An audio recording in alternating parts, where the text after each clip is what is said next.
If your wrist or elbows are hurting from lifting, typing, or carrying anything, even a cup of coffee, it's not always due to weakness. Most people train grip strength without worrying about the rotation or range of motion, and this is often why your pain keeps coming back. I'm gonna show you how to build grip strength that's actually gonna protect your joints long term. First exercise is gonna be kettlebell rotation, pronation to supination. You're gonna get a kettlebell, you're gonna hold it, the bottom end up, grip it so that your forearm is in line with the handle, and then you're gonna start by rotating it to one direction, controlled. You wanna do this with a kettlebell that you can do controlled movements. So I'm gonna drop it so my palm starts facing up, and I'm going nice and slow to the outside.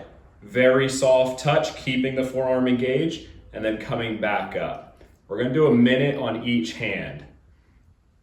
So I'm gonna do the same thing. I'm gonna drop down to the front, or till my palm faces down this time. Woo! And then coming back up. And I am using a weight that is actually challenging for me. It's 12 kilograms. So you wanna pick a weight that you're gonna get a good challenge in or with. The key focus is here is make sure the hand stays planted as best as you're able to, and the forearm stays flat. Shoulder and everything's gonna wanna start hiking forward, so try to keep everything elbow back as in line and relaxed as possible. Nice and controlled, and then back up. This is gonna be a little bit over a minute, but let's get 3 in each direction. Oh boy. Make sure you breathe as you go. I was keeping my core and everything engaged as well, because last thing I need to do is develop any back tension because I'm trying to arch my back. Lifting up, and I'm not stopping in the middle position, going right to the other end, slowly controlling it down, and then back up, staying engaged the entire time.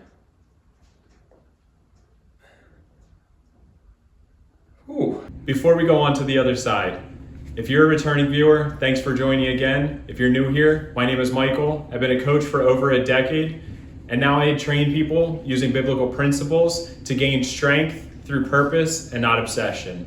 Your body is a tool, and my job is to keep you pain-free and strong so that way you can do what you are called to do. This routine will help protect your wrist and elbows so that way you can keep working, training, and keep showing up. Onto the left side. So same thing, start it in neutral position. We'll start with the supinated first. So going to the palm facing up, and then lifting up. Remembering to keep that elbow fully engaged the entire time, or sorry, forearm fully engaged the entire time. So when the weight is down to the side, you don't want to let it drop and rest. You may notice that one side feels stronger than the other, because I'm already noticing this is a lot harder because I'm not left-handed. Make sure the forearm and hand are staying on the mat as much as possible. When you're in the neutral position, your hand may lift a little bit. It's totally normal because obviously the kettlebell is a little bit higher, or sorry, the handle is a little higher than the mat itself. And just remembering to breathe and really controlling. So right now I'm pulling almost like the index finger backwards to help control it down, and then lifting up. Trying to keep that shoulder as relaxed as possible. We'll go one more in each direction.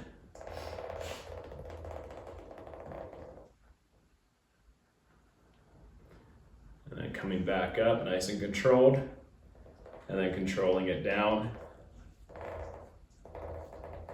Palm facing down to pronation, and then lifting back up to neutral position. Ooh, okay.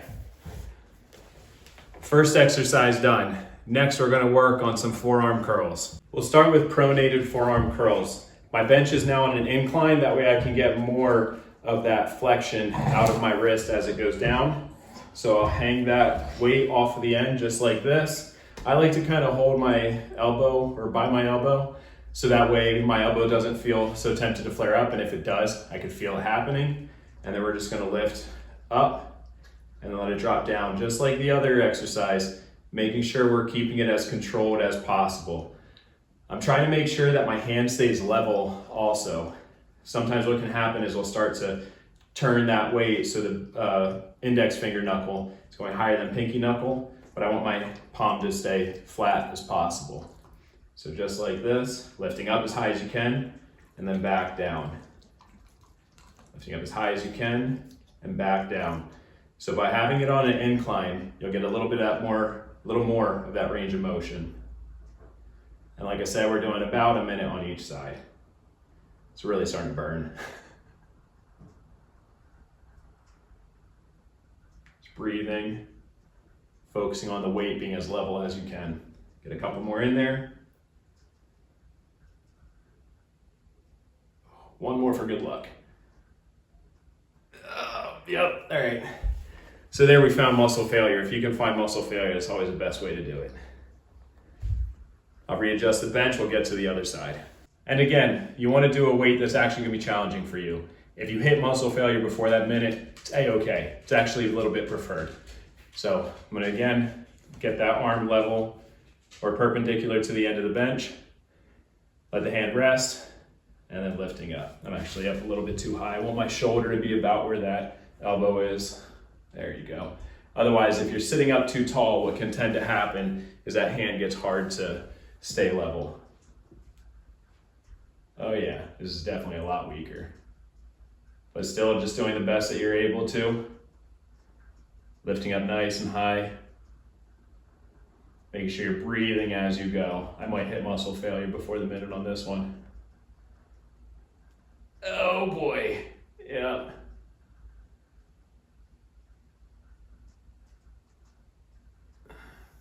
Yeah, that's tough. And I'm just gonna go until I keep hitting that brick wall. Just lifting as high as I can. Ugh. Got about 8 more seconds. I'm just gonna keep trying to lift as best as I'm able to. Whew. One more for good luck. Oh boy. And if you're doing this with your bench flat, that works as well. I just have mine propped up on a couple of dumbbells. This is Kuma, by the way, a little pity. We're gonna go the supinated forearm curls next. One supplement I use every day is creatine. It's not only good for muscle support, but also for hormones and cognitive function as well. Back when I was dealing with a lot of brain fog, I started taking this regularly, and it really helped that. It also helped me with other mental stuff I was working through. I trust First Form products because they are NSF certified, in particular with what goes in their products. I am an affiliate, so this does give me a little bit of something if you do get it through the link in the description below. My goal is to be able to provide as much value through these videos as possible. So doing that, hit the like, subscribe, really help out me making more of these videos. Now for the supinated version of the incline forearm curls. No rushing, just keep it controlled just like before. We just want the muscle tissue to adapt to what we're doing in this movement. The more we can focus on the movement that we're doing, the more the muscles will be able to get more benefit out of it. You can sit up on this one, or I guess have your shoulder a little bit higher, because this time the palm's gonna be facing up. We're in a fully supinated position. And as you do this, one thing you can also do, open up that hand and then curl it back up. That way we're getting a little bit more of those finger muscles in there as well. And nice and controlled the whole time. Sometimes it can be tempting to bounce at the top range. We want to make sure that we're isolating each position as much as possible. This is usually going to be a little bit of a stronger movement than the pronated.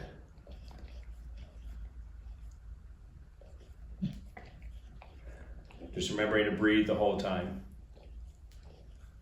What are you doing, Kuma? Kuma. Can you stop that? Kuma! Almost there.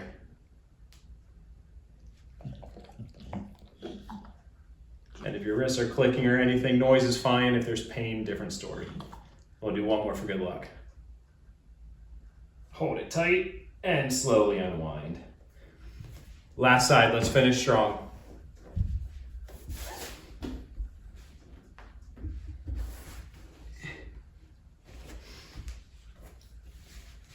So again, wrist right about where the end is. The reason I have this little gap here, so if I go up here, I'm not hitting a rest position at that bottom portion of the exercise. Lifting up, and then opening up the hand.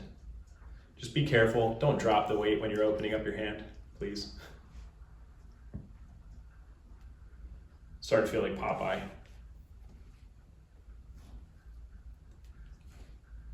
Just continuing to remember to breathe.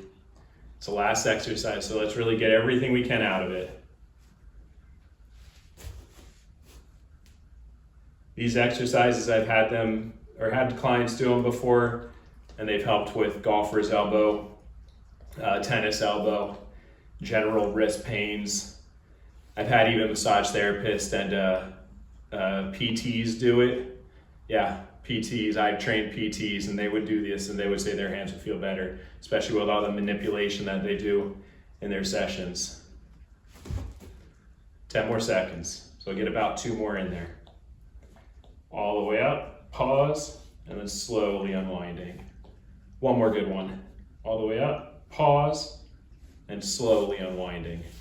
If that was helpful at all to you, like, subscribe. Also leave a comment with which one was your favorite exercise and why. I also did some stretches and mobility video for the wrist. If you're looking for mobility, click this video. Looking for the stretches, click this one right here. If you're looking for anything particular as far as a video, whether it's educational purposes or follow along videos, drop a comment because I have much more coming soon and you'll see that in the future. See you next time.